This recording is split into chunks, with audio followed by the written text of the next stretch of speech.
Subscribe करें गुरुजी world और bell icon को प्रेस करें सबसे पहले सिलेक्शन के लिए। जय हिंद साथियों, स्वागत है आपका आपके अपने चैनल गुरुजी वर्ल्ड में। आज की इस वीडियो में 30 ऐसे प्रश्न देखेंगे जिससे आपको मालूम पड़ेगा कि वर्तमान समय में कौन किस पद पर है। तो आप किसी भी परीक्षा की तैयारी कर रहे हो, हर एक परीक्षा में साथियों इस प्रकार के प्रश्न पूछे जाते हैं। तो ये साथियों क्लास आप सभी की परीक्षा के लिए बहुत ही महत्वपूर्ण है और प्रश्न का उत्तर भी मैं आपको बताऊंगा और जो प्रश्न से संबंधित जानकारी मिलती है, स्टैटिक जीके के क्वेश्चन, वो भी साथियों इस क्लास में आप सभी के लिए कवर किए गए हैं। तो पहला प्रश्न आपकी स्क्रीन पर है कि वर्तमान समय में भारतीय क्रिकेट कंट्रोल बोर्ड के नए अध्यक्ष किसे बनाया गया है। तो साथियों आपको नाम ध्यान रखना है, श्रोजर बिन्नी का नाम। ये कौन है? ये वर्तमान समय पर साथियों भारतीय क्रिकेट कंट्रोल बोर्ड के अध्यक्ष बनाए गए हैं। जब बात यहां पर आती है बीसीसीआई की, तो आप लोग ध्यान रखेंगे कि बीसीसीआई की फुल फॉर्म क्या होती है। तो board of control for cricket in India, ये इसकी फुल फॉर्म होती है। अगर बात करें बीसीसीआई की स्थापना कब हुई, यानी कि भारतीय क्रिकेट कंट्रोल बोर्ड की स्थापना कब हुई, तो 1928 में हुई।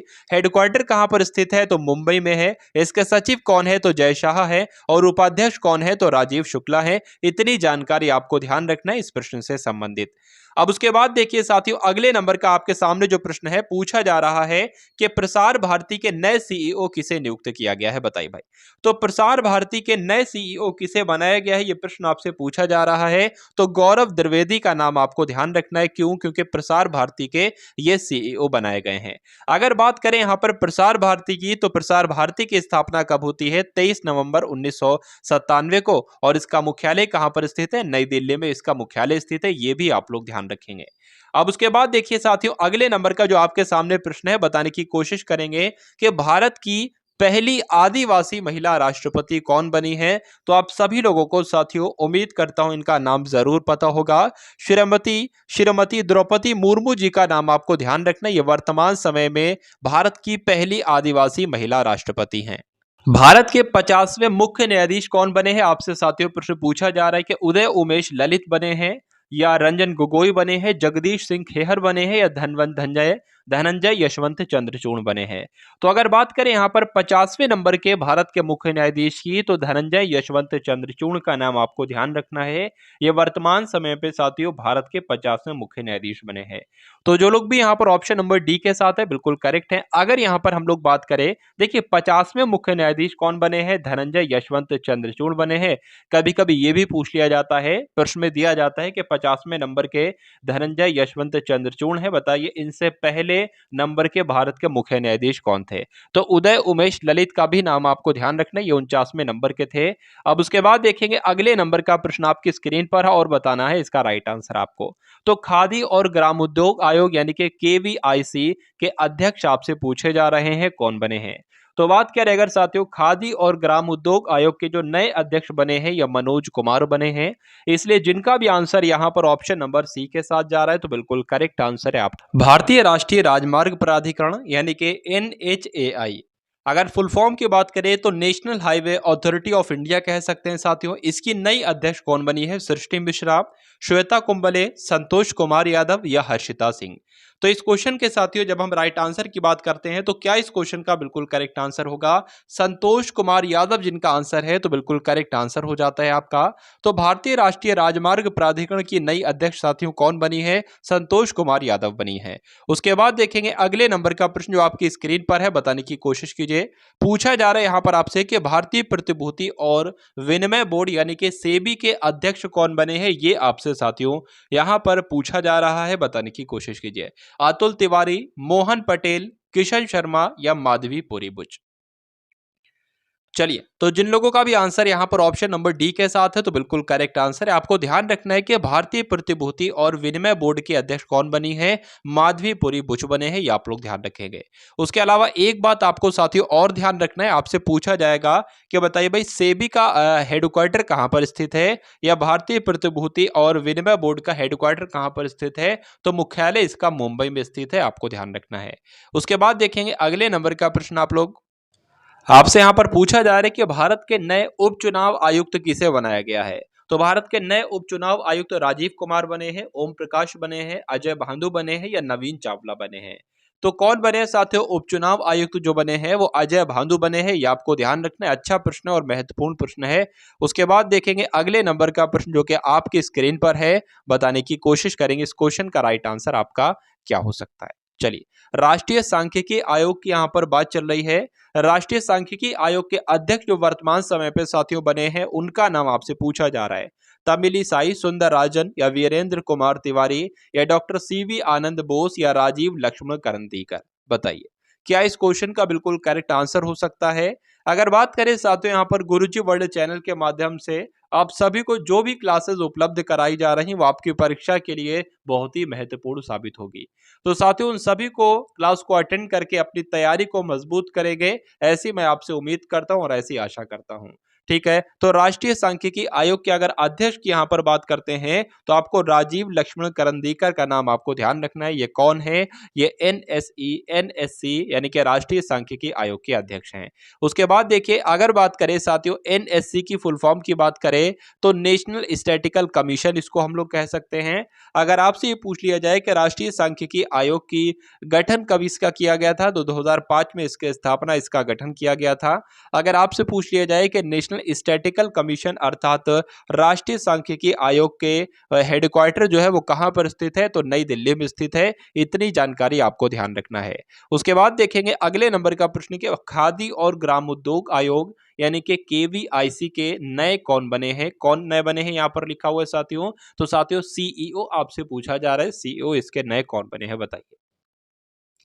चलिए, तो यहां पर इस प्रश्न का बिल्कुल सही उत्तर आपका क्या हो सकता है? देखिए सबसे पहले यहां पर अगर हम लोग बात करें केवीआईसी की फुल फॉर्म क्या होती है, तो khadi and village industries commission इसको हम लोग कह सकते हैं। हिंदी में कहते हैं खादी और ग्राम उद्योग आयोग। इसके सीईओ वर्तमान समय पर साथियों कौन है, तो आपको ध्यान रखना है विनीत कुमार का नाम। विनीत कुमार का नाम आपको ध्यान रखना है क्योंकि खादी और ग्राम उद्योग आयोग के नए सीईओ बने हैं। उसके बाद साथियों अगर बात करते हैं कि केवीआईसी की फुल फॉर्म यहाँ पर केवीआईसी की फुल फॉर्म यहाँ पर क्या है, तो साथियों khadi and village industries commission है। ये आपको ध्यान रखना है। अगर आपसे ये पूछ लिया जाए कि बताइए भाई जो केवीआईसी है यानी कि खादी और ग्राम उद्योग आयोग है, इसकी स्थापना कब की गई थी, तो 1956 में इसकी स्थापना की गई थी। इसका मुख्यालय कहाँ पर स्थित है, तो मुंबई में इसका मुख्यालय स्थित है। इसके अध्यक्ष कौन है वर्तमान समय पर साथियों, तो मनोज कुमार इसके अध्यक्ष हैं। इतनी जानकारी आपको याद रखना है। उसके बाद देखेंगे अगले नंबर का जो प्रश्न आपकी स्क्रीन पर है कि भारतीय ओलंपिक संघ यानी कि आईओए की पहली महिला अध्यक्ष किसे बनाया गया है, आपसे पूछा जा रहा है। देखिए यहाँ पर आईओए की फुल फॉर्म की अगर बात करें तो इंडियन ओलंपिक एसोसिएशन कह सकते हैं, यानी कि भारतीय ओलंपिक संघ इसको कह सकते हैं। तो भारतीय ओलंपिक संघ की पहली महिला अध्यक्ष साथियों कौन बनी है, ये आपसे पूछा जा रहा है। तो कौन बनी है, पीटी उषा बनी है। इनका नाम आपको ध्यान रखना है। कौन है ये एथलीट हैं, ये भी आपको ध्यान रखना है। तो जो लोग भी यहाँ पर ऑप्शन नंबर बी के साथ हैं उन सभी का बिल्कुल करेक्ट आंसर हो जाता है। अब उसके बाद अगर बात करें तो आईओए की फुल फॉर्म मैं आपको बता ही चुका हूं, इंडियन ओलंपिक एसोसिएशन है। अगर आपसे पूछ लिया जाए कि बताइए भारतीय ओलंपिक संघ की स्थापना कब हुई, तो 1927 में। भारतीय ओलंपिक संघ का मुख्यालय कहां पर स्थित है, तो नई दिल्ली में। इतनी जानकारी आपको ध्यान रखना है। उसके बाद देखेंगे अगले नंबर का प्रश्न आपकी स्क्रीन पर। राष्ट्रीय डेयरी विकास बोर्ड के नए प्रबंध निदेशक कौन बने हैं, आपसे पूछा जा रहा है। बताने की कोशिश कीजिए, बताइए। तो सबसे पहले यहां पर अगर हम लोग साथियों बात करें कि जो एनडीडीबी लिखा हुआ है इसकी फुल फॉर्म क्या होती है, तो नेशनल डेयरी डेवलपमेंट बोर्ड इसको कह सकते हैं। हिंदी में इसको राष्ट्रीय डेयरी विकास बोर्ड कहा जाता है। इसके कौन पूछे गए हैं, प्रबंध निदेशक आपसे पूछे जा रहे हैं। तो मीनेश सी शाह का नाम आपको ध्यान रखना है। क्यों? क्योंकि यही साथियों राष्ट्रीय डेयरी विकास के नए प्रबंध निदेशक बने हैं। उसके बाद देखेंगे साथियों यहाँ पर अगर इंपॉर्टेंट पॉइंट्स की जब हम बात करते हैं तो फुल फॉर्म तो मैंने आपको बता ही दी है कि नेशनल डेयरी डेवलपमेंट बोर्ड हो जाएगा, नेशनल डेयरी डेवलपमेंट बोर्ड हो जाएगा। अगर पूछे इसकी स्थापना कब हुई थी, तो 1965 में। इसका हेडक्वार्टर कहां पर स्थित है, तो गुजरात में। इतनी जानकारी आपको ध्यान रखना है। राष्ट्रीय कृषि और ग्रामीण विकास बैंक यानी कि नाबार्ड के अध्यक्ष के बारे में आपसे पूछा जा रहा है। कौन है भाई नाबार्ड के अध्यक्ष? आशीष कुमार हैं, नवीन चावला हैं, केवी शाहजी हैं या चंद्रशेखर घोष हैं। तो आपको यहाँ पर नाम ध्यान रखना है। किसका नाम ध्यान रखना है? नाबार्ड के अध्यक्ष का नाम ध्यान रखना है। केवी शाहजी है इनका नाम। तो इस प्रकार जो लोग भी यहाँ पर ऑप्शन नंबर सी के साथ है उन सभी का बिल्कुल करेक्ट आंसर हो जाता है। अब इंपॉर्टेंट पॉइंट्स की अगर हम लोग बात करें तो नाबार्ड की आपसे फुल फॉर्म पूछी जा सकती है। तो national bank for agriculture and rural development, ये नाबार्ड की फुल फॉर्म हो जाएगी। अगर आपसे ये पूछ लिया जाए कि नाबार्ड की स्थापना कब हुई थी, तो 1982 में नाबार्ड की स्थापना हुई थी। और नाबार्ड का मुख्यालय कहाँ पर स्थित है, तो मुंबई में इसका मुख्यालय स्थित है। इतनी जानकारी आपको याद रखना है। अब उसके बाद देखिए कि अखिल भारतीय तकनीकी शिक्षा परिषद के अध्यक्ष कौन बनाए गए हैं, ये आपसे साथियों पूछा जा रहा है। इस क्वेश्चन का राइट आंसर आपका क्या होगा? अंशुमन सिंघानिया, जगदीश कुमार, टीजी सीताराम या अनिल सहस्त्रबुद्धे? चलिए, तो बात करेंगे इस क्वेश्चन के राइट आंसर की, तो टीजी सीताराम आपको ध्यान रखना है, यानी कि अखिल भारतीय तकनीकी शिक्षा परिषद के जो अध्यक्ष हैं उनका नाम है टीजी सीताराम। उसके बाद अगर बात करें इंपॉर्टेंट पॉइंट्स की बात करते हैं साथियों, तो यहां पर आप लोग ध्यान रखेंगे साथियों कि all India council for technical education, इसको हम लोग कह सकते हैं अखिल भारतीय तकनीकी शिक्षा परिषद को। अगर बात करें इसकी स्थापना कब हुई थी, तो नवंबर 1945 में। और मुख्यालय इसका कहां पर है, तो नई दिल्ली में इसका मुख्यालय है। ये भी आप लोग याद रखेंगे। अब उसके बाद देखिए साथियों, यहां पर आपसे पूछा जा रहा है कि बीएसई का एमडी और सीईओ किसे नियुक्त किया गया है, यानी कि सेबी के द्वारा जो बॉम्बे स्टॉक एक्सचेंज का जो एमडी और सीईओ नियुक्त किया गया है उनका नाम आपसे पूछा जा रहा है। तो सुंदरमन राममूर्ति होगा, माधवीपुरी बुच होगा, संजय किशोर होगा या शशि पाल होगा? तो अगर बात करें बीएसई के एमडी और सीईओ किसे बनाया गया है, तो सुंदर रमन राममूर्ति को बनाया गया है। नीति आयोग के सीईओ कौन बनाए गए हैं? नीति आयोग के साथियों सीईओ के बारे में आपसे पूछा जा रहा है, क्या होगा इसका राइट आंसर? परमेश्वरन अय्यर। मैं आपको यहां पर बता देता हूं कि साथियों नीति आयोग के जो भी हाल फिलहाल में सीईओ बने हैं उनका नाम है बीवीआर सुब्रमण्यम। उनका नाम है, क्या नाम है? बीवीआर सुब्रमण्यम उनका नाम है। ये नीति आयोग के सीईओ हैं। इसमें से ऑप्शन में से साथियों कोई राइट आंसर नहीं होगा। अब उसके बाद अगर बात करते हैं साथियों इंपॉर्टेंट पॉइंट्स की, तो आपको यहां पर ध्यान रखना है कि नीति आयोग की यानी कि नीति की फुल फॉर्म क्या होगी, तो national institution for transformer India हो जाएगी। अगर बात करें इसको हिंदी में क्या कहेंगे नीति को, तो राष्ट्रीय भारत परिवर्तन संस्थान कहते हैं। उसके अलावा आपको ध्यान रखना है कि नीति आयोग की स्थापना कब की गई थी, तो 1 जनवरी 2015 में की गई थी। अगर हेडक्वार्टर की बात करते हैं, मुख्यालय की बात करते हैं, तो नई दिल्ली में इसका हेडक्वार्टर है। जो नीति आयोग है उसके उपाध्यक्ष कौन होते हैं साथियों? प्रधानमंत्री होते हैं। तो प्रधानमंत्री नरेंद्र मोदी हैं। अगर उपाध्यक्ष की बात करें तो सुमन के बेरी। ये आप लोग इतना साथियों ध्यान रखेंगे। अब उसके बाद देखेंगे अगले नंबर का प्रश्न जो आपकी स्क्रीन पर है, बताने की कोशिश करेंगे। भारतीय अंतरिक्ष अनुसंधान संगठन यानी कि इसरो के अध्यक्ष कौन है, आपसे पूछा जा रहा है। संजय बंसल हैं, आदित्य ठाकरे हैं, सोमनाथ हैं या अजय पटेल हैं? देखिए यहां पर लिखा हुआ है कि इसका मुख्यालय कहां पर स्थित है, तो कर्नाटक बेंगलुरु में इसरो का मुख्यालय स्थित है। पहली बात तो आपको यह ध्यान रखना है। उसके बाद अगर बात करते हैं तो भारतीय अंतरिक्ष अनुसंधान संगठन यानी कि इसरो के अध्यक्ष कौन है वर्तमान समय पर, तो सोमनाथ है। ये भी आप लोग ध्यान रखेंगे। उसके बाद देख लीजिए अगले नंबर का जो प्रश्न है कि तेल एवं प्राकृतिक गैस निगम के अध्यक्ष कौन बनाए गए हैं सभी हाल फिलहाल में, तो बाला सुब्रमण्यम बनाए गए हैं, अरुण कुमार सिंह बनाए गए हैं, विनायक गोडसे बनाए गए हैं या विनोद अग्रवाल बनाए गए हैं? तो ओएनजीसी की सबसे पहले अगर बात करें, ओएनजीसी की फुल फॉर्म भी आपसे पूछी जा सकती है। तो ओएनजीसी की फुल फॉर्म होती है oil and natural gas corporation. अगर हिंदी में बात करें तो तेल एवं प्राकृतिक गैस निगम इसको कह सकते हैं। इसके जब अध्यक्ष की बात करते हैं तो आपको ध्यान रखना है अरुण कुमार सिंह का नाम। अरुण कुमार सिंह साथियों कौन है, ये तेल एवं प्राकृतिक गैस निगम के अध्यक्ष बनाए गए हैं। आंसर जिनका ऑप्शन नंबर बी के साथ है बिल्कुल करेक्ट है। अब अगर उसके बाद बात करते हैं कि इसकी फुल फॉर्म मैंने आपको बता दी है कि oil and natural gas corporation हो जाएगी।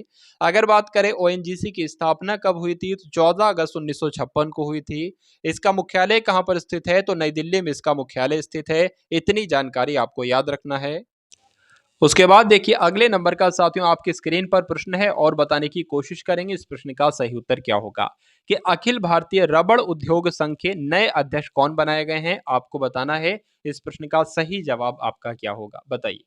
तो कौन बनाए गए हैं? रमेश केजरीवाल बनाए गए हैं, राजा प्रसाद रेड्डी बनाए गए हैं, विनोद जी खंडार बनाए गए हैं या जी अशोक कुमार बनाए गए हैं? तो अखिल भारतीय रबड़ उद्योग संघ के अध्यक्ष कौन बनाए गए हैं? रमेश केजरीवाल बनाए गए हैं। ये आपको ध्यान रखना है, इनका नाम आपको ध्यान रखना है, क्योंकि प्रश्न साथियों ये परीक्षा में पूछा जाएगा, इसलिए स्टार लगाकर इसको अपने माइंड में स्टोर करेंगे आप सभी लोग। तो अखिल भारतीय रबड़ उद्योग संघ के अध्यक्ष कौन बनाए गए हैं? रमेश केजरीवाल बनाए गए हैं।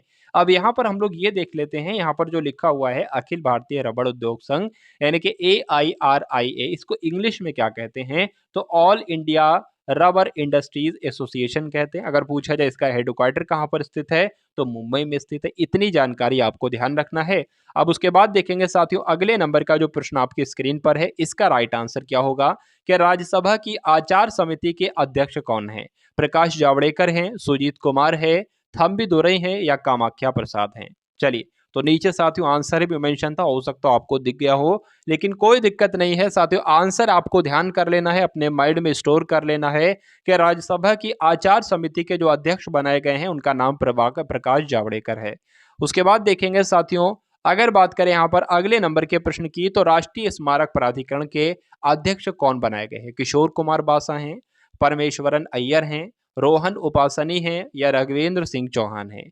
क्या हो सकता है इस प्रश्न का? बिल्कुल सही उत्तर बताने की कोशिश कीजिए। चलिए, तो बात करते हैं साथियों, यहाँ पर अगर हम लोग बात करें जो राष्ट्रीय स्मारक प्राधिकरण है, उसके बाद लिखा हुआ है NMA, तो इस NMA की फुल फॉर्म क्या होगी? नेशनल मॉन्यूमेंट्स अथॉरिटी इसकी फुल फॉर्म हो जाएगी। पहली बात आपको ध्यान रखना है।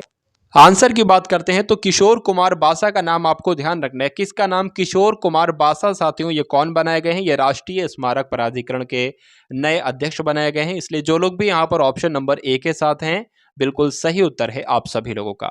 अब उसके बाद अगर इंपॉर्टेंट पॉइंट्स की बात करते हैं, तो यहाँ पर मैं आपको बता चुका हूँ कि राष्ट्रीय स्मारक प्राधिकरण यानी कि NMA, इसकी फुल फॉर्म क्या होगी? नेशनल मॉन्यूमेंट्स अथॉरिटी इसकी फुल फॉर्म हो जाएगी। अगर आपसे ये पूछ लिया जाए कि बताइए भाई राष्ट्रीय स्मारक प्राधिकरण की स्थापना कब हुई थी, तो मार्च 2010 में इसकी स्थापना हुई थी। अगर पूछ लिया जाए कि राष्ट्रीय स्मारक प्राधिकरण का हेडक्वार्टर कहाँ पर स्थित है, तो नई दिल्ली में स्थित है। इतनी जानकारी आपको ध्यान रखना है। चलिए साथियों, आप सभी लोगों ने अगर क्लास को लाइक ना किया हो तो क्लास को लाइक कर देंगे, वीडियो को शेयर कर देंगे और चैनल को सब्सक्राइब कर लेंगे। उसके बाद देखेंगे अगले नंबर का प्रश्न है कि steel authority of India limited यानी कि सेल की पहली महिला अध्यक्ष किसे नियुक्त किया गया है? मोस्ट इंपॉर्टेंट क्वेश्चन है साथियों, 3 स्टार लगाकर इसको अपने माइंड में स्टोर करेंगे। तो यहाँ पर सोमा मंडल को, शिखा जैन को, सुधा शर्मा को या मिताली राज को? जब बात करते हैं steel authority of India limited, सबसे पहली बात आपको तो ये ध्यान रखना है कि SAIL यानी कि सेल की फुल फॉर्म क्या होती है, तो steel authority of India limited इसकी फुल फॉर्म होती है। अगर बात करें इसकी पहली महिला अध्यक्ष किसे बनाया गया है, तो सोमा मंडल को इसकी पहली महिला अध्यक्ष बनाया गया है। ये बात आपको ध्यान रखना है। उसके बाद साथियों यहाँ पर अगर बात करते हैं कि साथियों सेल अगर बात करें इसकी स्थापना कब हुई थी, तो 19 जनवरी 1954 में साथियों इसकी स्थापना हुई थी। अगर बात करें इसका हेडक्वार्टर कहां पर स्थित है, तो इसके हेडक्वार्टर कहां पर स्थित है? नई दिल्ली में इसका हेडक्वार्टर है। ये भी आपको ध्यान रखना है। उसके बाद देखेंगे साथियों कि भारतीय थल सेना के नए प्रमुख कौन बने हैं? विनीत जोशी बने हैं, मनोज पांडे बने हैं, नितिन परांजपे बने हैं या एस सोमनाथ बने हैं? तो जब बात करते हैं यहाँ पर भारतीय थल सेना के नए प्रमुख की साथियों, तो कौन बने हैं? मनोज पांडे का नाम आपको ध्यान रखना है।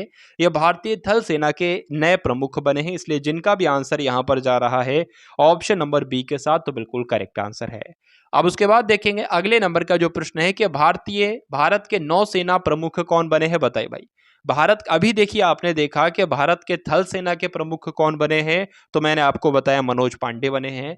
अब आपसे प्रश्न पूछा जा रहा है कि भारत के नौसेना प्रमुख कौन बने हैं, तो रजनीश कुमार बने हैं या R हरि कुमार बने हैं या संजय बंसल बने हैं या विपिन रावत बने हैं? तो क्या नाम है उनका? R हरि कुमार का नाम आपको ध्यान रखना है। क्यों? क्योंकि यही भारत के नए नौसेना प्रमुख बने हैं। इसलिए जो लोग भी यहाँ पर ऑप्शन नंबर B के साथ हैं, बिल्कुल करेक्ट आंसर है आपका। अब अगर बात करें इंपॉर्टेंट पॉइंट की साथियों, आप लोग ध्यान रखेंगे भारतीय नौसेना यानी कि इंडियन नेवी। इंडियन नेवी के साथ यानी कि भारतीय नौसेना के प्रमुख तो मैं आपको बता ही चुका हूं, R हरि कुमार बने हैं। बात करते हैं इसका हेडक्वार्टर कहां पर स्थित है, तो नई दिल्ली में स्थित है। इसके साथियों नौसेना दिवस कब मनाया जाता है, तो 4 दिसंबर को नौसेना दिवस मनाया जाता है। ये भी आपको ध्यान रखना है। चलिए अब उसके बाद देखेंगे अगले नंबर का जो प्रश्न है कि भारत के नए मुख्य आर्थिक सलाहकार किसे नियुक्त किया गया है? तो ट्रिपल स्टार वाला साथियों ये प्रश्न है, ट्रिपल स्टार वाला। तो बात करें अगर साथियों भारत के मुख्य आर्थिक सलाहकार वी अनंत नागेश्वरन है, के सिवन है, अजय त्यागी हैं, कौन है? प्रश्न का जवाब आपको साथियों देना है। तो नाम आपको यहां पर ध्यान रखना है, वी अनंत नागेश्वरन। ये भारत के साथियों भी हाल फिलहाल में मुख्य आर्थिक सलाहकार बनाए गए हैं, इसलिए जिनका भी आंसर यहां पर जा रहा है ऑप्शन नंबर ए के साथ, तो बिल्कुल करेक्ट आंसर है आपका भी। बहुत बढ़िया, वेरी गुड क्लास। अब उसके बाद देखेंगे साथियों क्लास का आज का अंतिम प्रश्न आपकी स्क्रीन पर है, बताने की कोशिश करेंगे कि राइट आंसर आपका क्या होगा। ICAR यानी कि गन्ना प्रजनन संस्थान, इसकी पहली महिला निदेशक कौन बनी थी, ये आपसे पूछा जा रहा है भाई। डॉक्टर स्वाति पीरामल, डॉक्टर जी हेमा प्रभा, या सुचिता कृपलानी, या कामाक्षमी रामकृष्णन। तो गन्ना प्रजनन संस्थान की जब साथियों बात करते हैं, इसकी पहली महिला निदेशक जो बनी थी वो डॉक्टर जी हेमा प्रभा बनी थी। इसलिए इस क्वेश्चन का राइट आंसर आपका जो होगा वो ऑप्शन नंबर बी के साथ जाएगा, और जिनका आंसर बी है तो बिल्कुल करेक्ट है। अब उसके बाद साथियों यहां पर बात कर लेते हैं कि इसकी स्थापना कब हुई। तो अगर आपसे ये पूछ लिया जाए ICAR यानी कि गन्ना प्रजनन संस्थान की स्थापना कब हुई, तो 1912 में इसकी स्थापना हुई। आपसे पूछ लिया जाए कि गन्ना प्रजनन संस्थान का मुख्यालय कहां पर स्थित है, तो कोयंबटूर में स्थित है। और कोयंबटूर कहां पर स्थित है, तो तमिलनाडु में स्थित है। तो इतनी साथियों जानकारी आपको क्या रखना है, आपको रखना है याद। ठीक है, तो ये थे साथियों वर्तमान में कौन किस पद पर है। 30 ऐसे प्रश्न किए जो साथियों परीक्षा में आपके पूछे जाते हैं। तो उम्मीद करता हूं क्लास आपको पसंद आई होगी। अगर पसंद आई है तो क्लास को लाइक करके शेयर करेंगे, वीडियो को साथियों शेयर करके, और चैनल को अवश्य सब्सक्राइब कर लेंगे। तो मिलते हैं हम सभी लोग आने वाली वीडियो में। जय हिंद साथियों।